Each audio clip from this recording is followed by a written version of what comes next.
연희에서는 많은 인물의 각색이 이루어졌습니다.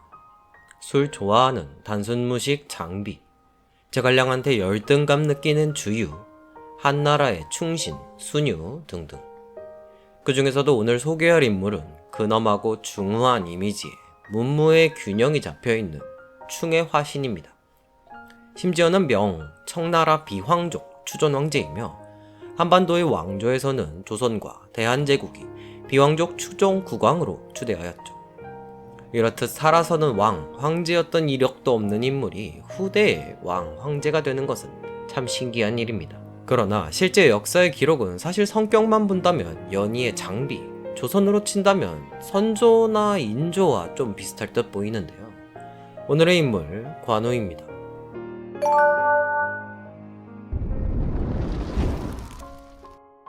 관우의 성격은 연희를 기준으로 본다면 중후하고 조조를 놓아주는 인간적인 면모에 유비의 철을 지키는 헌신적인 충신, 그리고 손권에게도 굴하지 않는 고아함 등으로 생각할 수 있습니다. 그러나 정사에서는 다른 면도 있었습니다. 연희에서 지켜세우는 충, 인간미, 고결함을 기준으로 알아보겠습니다. 충, 조조에게 의탁할 당시 관우는 나는 조공께서 후히 대우해 주시는 것을 잘 알고 있으나 유장군의 두터운 은혜를 입었고 함께 죽기로 맹세했으니 이를 저버릴 수는 없소. 나는 여기 끝까지 머물 수는 없으나 반드시 공을 세워 조공께 보답한 뒤에 떠날 것이오. 라고 하며 어찌됐든 유비한테 갈 거다 라는 마음을 내보이며 충심을 보이기에 충에 관한 건 연희나 정사나 별반 다를 것이 없어 보이죠. 그러나 이 부분에서 알 수 있는 부분이 하나 더 있는데 바로 받은 만큼 갚는다입니다. 뒤에서 정리하면서 다뤄보겠습니다. 인간미, 촉기에는 관우가 공에게 여쭈길 여포가 진일옥을 시켜 구원을 청했다 하며 그의 철을 자신에게 달라고 하니 공이 이를 허락했다. 여포가 막 격파되려 할 때 또 여러 번 청하자 공은 그녀가 남다른 미색이리라 의심하여 먼저 사람을 보내 맞아들여 확인했다. 그리하여 그녀를 머물게 하니 관우는 마음이 편치 못했다. 이는 위시 춘추가 말하는 바와 같다. 라고 써있는 걸 보면 위시춘추에도 똑같이 쓰여있는 듯하고 관우가 여느 사내와 같이 여자를 좋아한다는 지극히 인간적인 모습이 보입니다. 반면 이때부터 삐지는 모습도 보이죠. 그러나 이것은 조조가 준대놓고 안 줬으니 그래도 그럴만하다고 봅니다. 그래서 그런지 촉기의 기록 중 유비와 관우가 하구에서 한 이야기가 써있는데 관우가 지난날 사냥 중에 만약 저 관우의 말을 따랐다면 가히 오늘의 어려움은 없었을 것입니다. 라고 하자 유비가 그때는 또한 국가를 위해 그를 아꼈을 뿐이다. 만약 천도가 보정된다면 이것이 복이 되지 않을 줄 어찌 알겠느냐고 한 것으로 보아 관우는 조조를 죽이지 못한 것을 한탄스러워했는데 연희의 화용도 사건은 정말 말이 되지 않는 허구라고 할 수 있죠. 해서 관우가 정이 많고 의리가 있다라는 이미지는 유비, 장비에 대한 태도, 그리고 장녀나 서황과의 일화를 통한 확대 해석이라고 보는데 조조가 진일옥의 부인을 준다고 해놓고 안 줘서 그런 건지 아니면 유비에 대한 충정심으로 유비의 커리어에 방해가 되니 그런 건지 몰라도 여튼 조조를 죽이지 않은 것을 후회했다고 하니 만약 실제로 화영도에서 만났으면 대부분의 의견과 같이 그냥 단칼에 댕공이었겠죠. 이후 그 유명한 마초대 관우 사건인데요. 관우가 제갈량에게 서신을 보내 누가 더 낫냐를 시전한 모습인데 제갈량이 맹기는 문무를 겸비하고 웅렬이 남보다 뛰어난 일세의 호걸로 경포, 팽월과 같은 무리입니다. 응당 익덕과 말머리를 나란히 해 달리며 선두를 다툴 수는 있으나 염 그대의 전륜 일군 하면은 미치지 못합니다. 라고 하면서 다독이죠. 여기서 본다면 정말 어린아이 같은데 안 좋게 말하면 좀 애새끼 같은 모습이죠.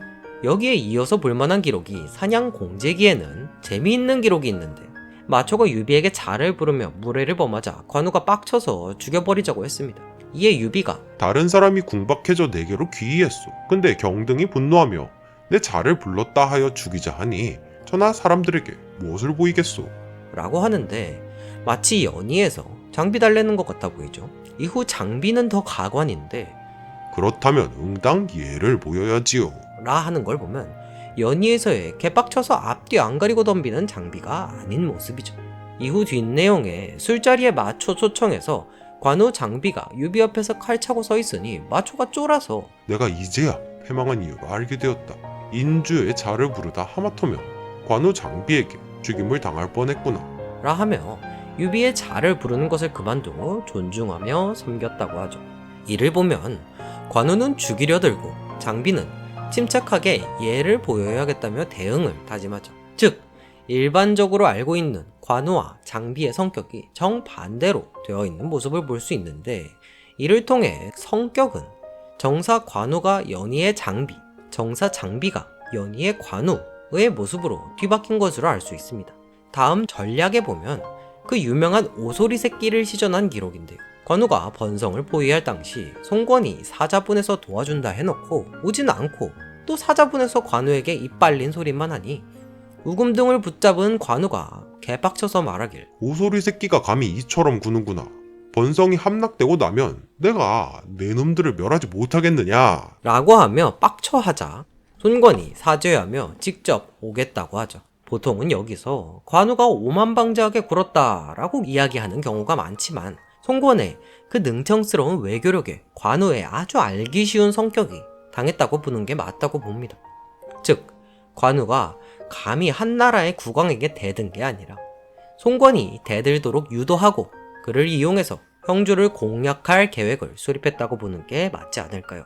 손권은 비록 이공지쟁으로 나라를 말아먹는 단초를 제공하였으나 외교력과 행정력만으로 한나라의 황제가 된 인물입니다. 손권의 달고 다른 외교력에 관우같이 단순한 성격이 당해내지 못했을 겁니다.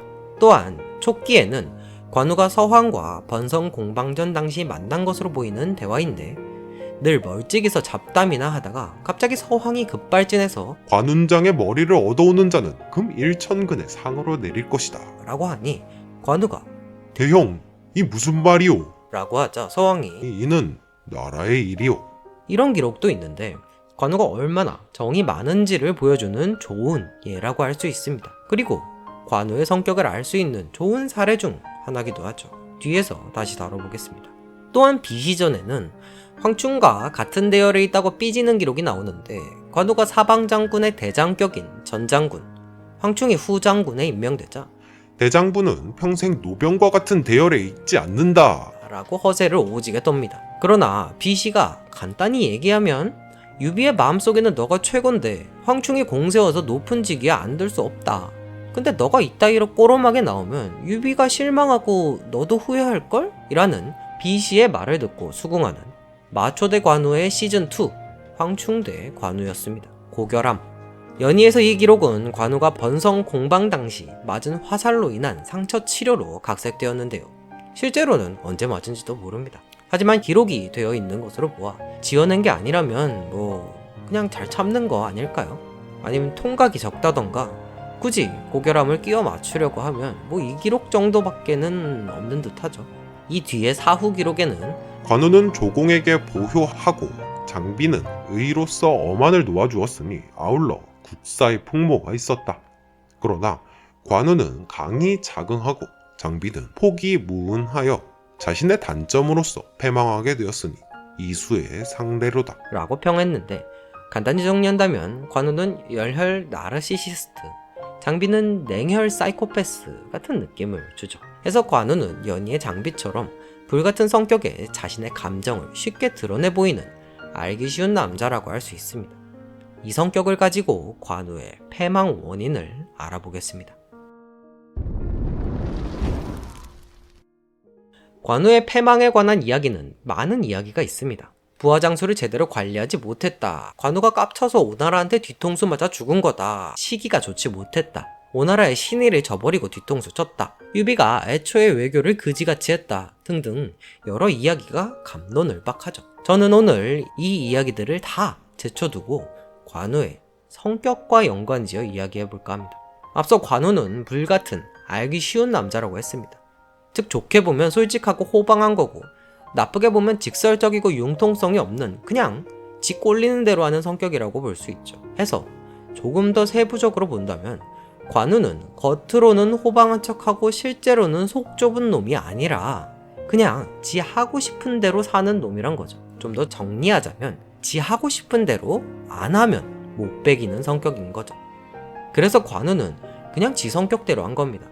미방이 어쨌든 관우는 지 성격대로 열받아서 화낸 거고, 손권이 뭔 공작을 하든지 성격대로 오소리 새끼라고 욕한 겁니다. 깝친 게 아니라 그냥 지 성격대로 한 거죠. 즉 유비가 애초에 외교를 그지같이 한 것도, 미방이 배반한 것도 다 이래저래 이유가 있지만 제일 중요한 건 관우가 지 기분 내키는 대로 하는 자유분방한 성격이었다는 것이죠. 애초에 관우가 조조에게 보은하고 떠난 것도 본인이 받은 것은 갚아야 하는 성격이기에, 즉 지 하고 싶은 대로 하고 사는 성격이기에 그렇게 해야 속이 풀리기 때문일 겁니다. 해서 관우는 번성 공방전 당시의 모든 의혹들이 해결되어 있었더라도 다른 방면으로 본인의 성격 때문에 패망했을 가능성이 높다고 봅니다. 한 세력의 사령관, 군의 수뇌부는 침착하게 모든 상황을 관망하면서 그 상황에 필요한 판단을 내릴 줄 알아야 합니다. 관우는 판을 미리 깔아놓은 상태에서 그 판 안에서 펼쳐지는 일은 대응하기 쉬워했을 겁니다. 실제로 번성 공방전에서 수몰시킬 계획과 배를 준비한 것 등 예상한 일은 확실하게 해냈죠. 이걸 한마디로 정리하자면 내가 하고자 하는 방향으로 완벽한 그림을 그린다 일 겁니다. 그러나 자신의 계획 밖의 일, 즉 예상 밖의 일에 대해서는 좀 더 자세히 말한다면 자신의 성격대로 하지 않으면 못 베길 일들이 일어났음에 대해서는 평상시의 결단력이나 판단력, 그리고 병법 같은 기본적인 일에서도 미숙해져 버리는 그런 스타일의 인물이었지 않을까요? 관우는 무인으로서의 능력이나 사령관으로서의 능력은 출중했을 거라고 봅니다. 만인지적이라는 타이틀 자체가 과거 항우에게서 유래한 타이틀인데, 항우도 불같은 성격에 무력은 남들보다 몇 배는 뛰어났고 관우나 장비처럼 일정 수준의 지모를 겸비한 장수로 평가받았습니다.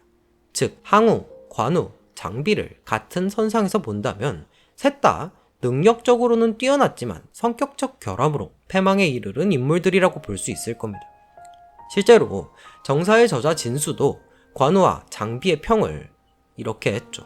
진수가 능력이 아무리 뛰어나도 성격적 결함이 있으면 꼭 걸고 넘어지는 성향이란 걸 본다면 실제로 관우도 앞에서 말씀드린 것 같은 성격적으로 군의 총사령관에 어울리지 않는 인물이지 않았을까요? 관우는 장군으로서의 능력만큼은 당대를 넘어 중국사 전체를 통틀어도 손꼽을 장수로 남을 겁니다. 오죽하면 중국에서 만인지적 타이틀로 인정하는 인물이 항우, 관우, 장비, 한세충인데 이 중 항우가 1등, 그 뒤가 관우로 쳐준다고 하죠. 이 정도로 능력이 있었다면 분명 조조가 겁먹고 도망치려 한 것도 무리는 아니었을 겁니다. 그러나 한세충을 제외한다면 나머지 셋은 군을 통솔하는 최고 지휘관이라기보다는 누군가 전략적 판단을 근거로 위치를 배치시키면 그곳에서 개인적 역량으로 어느 정도 단독 행동이 가능한 별동대회 지휘관 정도가 가장 합리적이지 않나 합니다.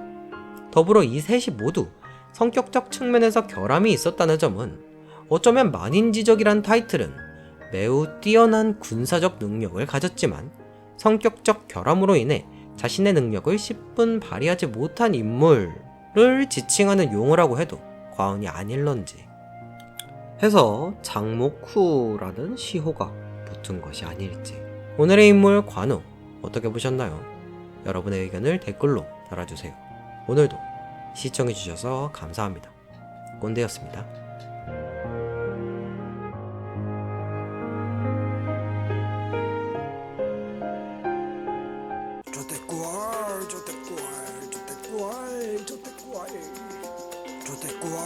Yo te cual,